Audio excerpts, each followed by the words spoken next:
जय श्री महाकाल। हर हर महादेव। दोस्तों, आज के इस वीडियो में मैं आपको वशीकरण के एक ऐसे प्रयोग, अनूठा प्रयोग के बारे में बताने जा रहा हूँ। इस प्रयोग से यदि सामने वाला व्यक्ति आपके सामने है तब भी आप इस वशीकरण को कर सकते हैं, और यदि आपके जिसको आप वश में करना चाहते हैं वो यदि आपसे दूर है तब भी इस वशीकरण का प्रयोग करके आप उस दूर में बैठे हुए व्यक्ति को वश में कर सकते हैं, प्रसन्न कर सकते हैं, उसको हासिल कर सकते हैं।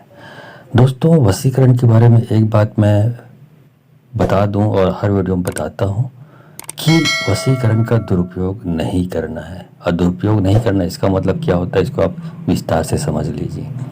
वशीकरण का प्रयोग हमेशा उन लोगों को करना चाहिए जो लगना चाहिए कि जो बिल्कुल नितांत आवश्यक है, जैसे पति पत्नी के बीच।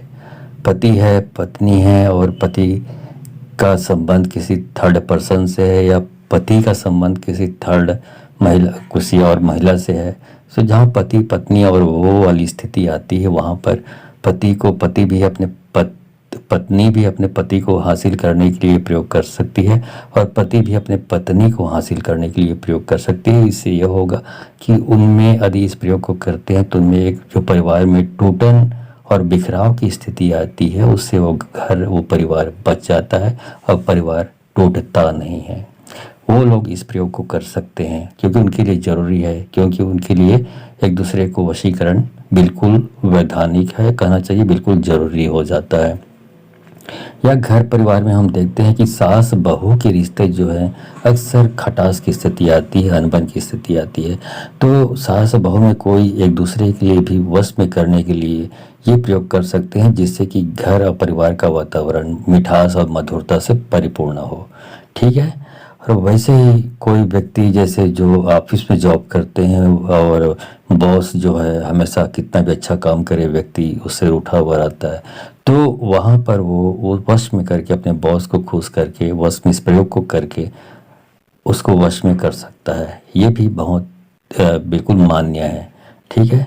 वैसे ही दोस्तों, कोई दो लोग यदि पार्टनर हैं किसी व्यवसाय में, किसी धंधे में, और एक व्यक्ति जो है अनाप शनाप तरीके से पैसे खर्च कर रहा है और या अपने सामने वाले दोस्त को, अपने सामने वाले पार्टनर को धोखा देने का प्रयास कर रहा है, ऐसी स्थिति में उसको वश में करके सही तरीके से धंधे को चलाया जा सके, इसके लिए वशीकरण आवश्यक हो जाता है। तो यहाँ पर आप कर सकते हैं।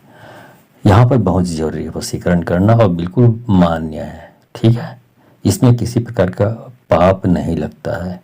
लेकिन बहुत सारे लोग जैसे प्रेमी और प्रेमिका लोग होते हैं, इस तरीके के बहुत सारे लोगों का कॉल आते रहता है या फ़ोन करते रहते हैं या कमेंट में भी बात करते रहते हैं कि हाँ गुरुजी बताइए कि मेरी प्रेमिका या मेरा प्रेमी जो है मेरे से दूर है, मुझसे बात नहीं करता, उसको हासिल करने के लिए क्या करना चाहिए, क्या उपाय करना चाहिए। तो भाई मैं बता दूं, आप प्रेमी हैं, प्रेमिका आप खुद बोल रहे हैं, तो प्रेमी और प्रेमिका के बीच जब प्रेम है तो फिर वशीकरण की ज़रूरत क्या है। जब एक्चुअल में प्रेम है, एक्चुअल में आप प्रेमी और प्रेमिका हैं, तो आपको वशीकरण की क्या ज़रूरत है। और इसके बाद भी आपको वशीकरण की ज़रूरत महसूस हो रही है, मतलब ये है कि उन दोनों के बीच प्रेम वाली कोई बात है ही नहीं, मतलब ज़बरदस्ती का प्रेम है वो। तो यहाँ पर इस तरीके की चीज़ों में इस प्रयोग का उपयोग नहीं करना चाहिए, क्योंकि आप एक्चुअल ज़बरदस्ती कर रहे हैं, प्रेम नहीं कर रहे हैं, ज़बरदस्ती कर रहे हैं। ऐसे में यदि आप इस प्रयोग को करते हैं तो आप उस पाप के भागी स्वयं होंगे, क्योंकि यदि हम गलत तरीके से किसी चीज़ को यूज करते हैं, गलत दुरुपयोग करते हैं, तो उसका पाप का प्रतिफल हमको मिलता ही मिलता है। तो ये इस तरह के लोग ना करें इस प्रयोग को। ठीक है।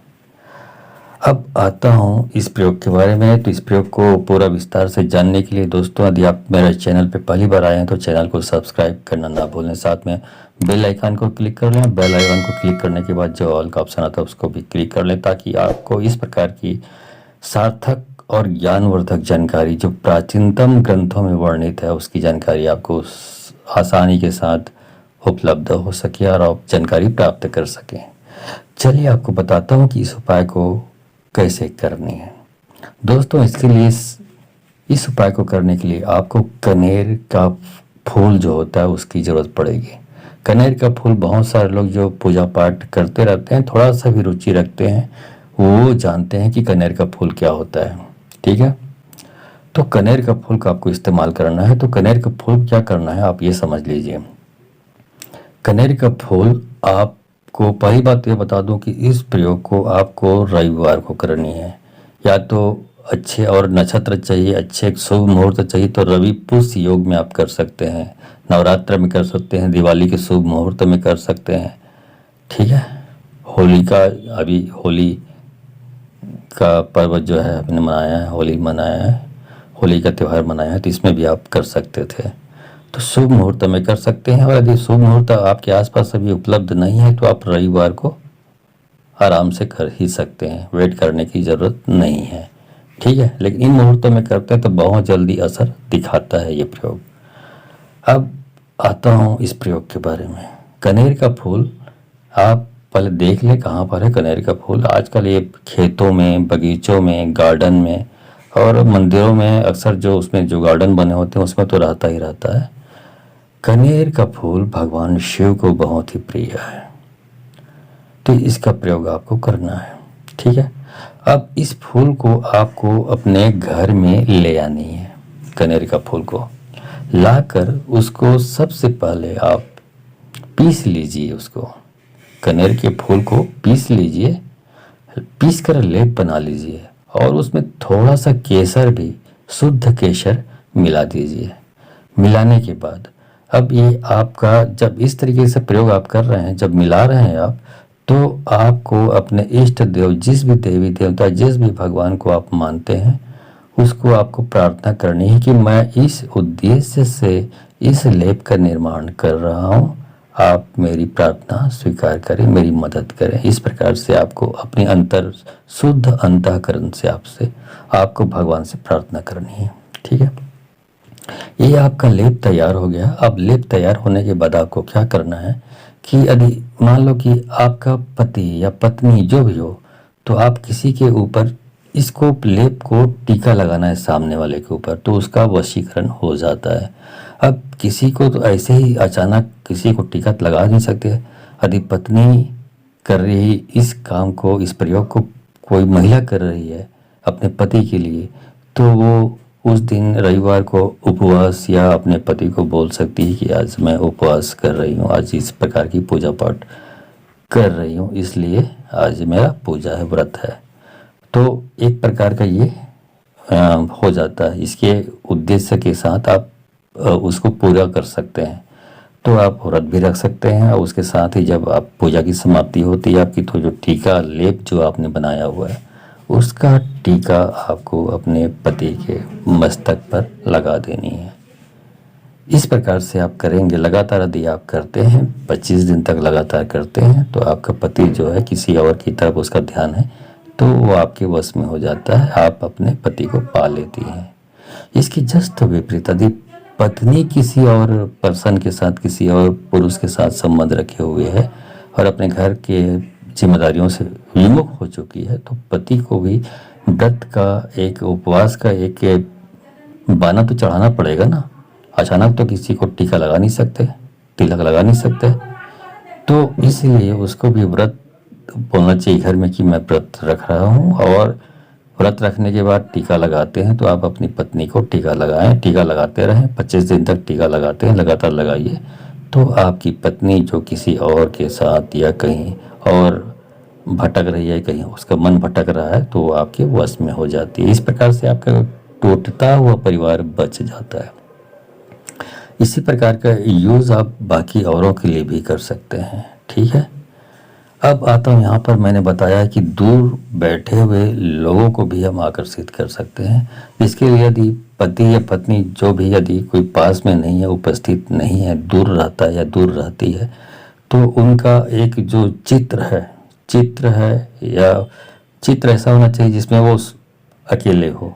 पति है तो उसका चित्र है तो पति अकेला हो, उसके साथ कोई और पर्सन उसमें दिखाई नहीं देना चाहिए। ऐसा चित्र होना चाहिए जो सामने आपकी ओर देखता हुआ फोटो हो। या पत्नी है तो पत्नी का फोटो है तो भी मतलब बिल्कुल स्पष्ट चित्र होना चाहिए, और उसके साथ कोई और दूसरा चित्र में कोई और व्यक्ति दिखाई ना दे रहा हो, इस तरह का फोटो होना चाहिए। अब यदि आदमी दूर है, आपके पास नहीं है, तो आप क्या करेंगे? आप इसी लेप को, जो आपने बनाया हुआ इस लेप को, आपको उसके जो चित्र में जो चित्र जो है, चाहे वो महिला का हो चाहे पुरुष का हो, उसके मस्तक पे आपको टीका 25 दिन तक लगातार लगानी है। इस तरीके से आप करते हैं तो आपका ये वशीकरण पूर्ण हो जाता है। तो ये उन लोगों के लिए है जिसका चाह कर भी सामने वाला उपस्थित नहीं है, तब की बात है। यदि उपस्थित है तो आपको चित्र का इस्तेमाल नहीं करना है, आपको साक्षात प्रत्यक्ष रूप से उसके मस्तक पे आपको तिलक लगानी है। तो ये वशीकरण तिलक बहुत ही कामयाब है और इसका प्रयोग करके आप अपने टूटते हुए घर को, परिवार को बचा सकते हैं। तो दोस्तों, ये जानकारी आपको कैसे लगी? जानकारी अच्छी लगी हो तो इस जानकारी को अधिक से अधिक लोगों को शेयर करें, ताकि अधिक से अधिक लोग इस जानकारी का ज्ञान प्राप्त करके, इसका उपयोग करके अपने टूटते हुए घर को, परिवार को बचा सके और अपनी समस्याओं को, जो भी समस्याएं हैं, जैसे मैंने जॉब के बारे में बताया, बॉस के लिए जो वशीकरण है, या अपने जो पार्टनर है, व्यावसायिक पार्टनर है, उनके लिए उपयोग करके आप अपने व्यवसाय को बचा सकते हैं, अपने धंधे को बचा सकते हैं, अपने व्यापार को बचा सकते हैं और अपनी जॉब को बचा सकते हैं। ठीक है, तो आज के लिए बस इतना ही। मिलता हूँ अगले वीडियो में, तब तक के लिए धन्यवाद। जय श्री महाकाल, हर हर महादेव।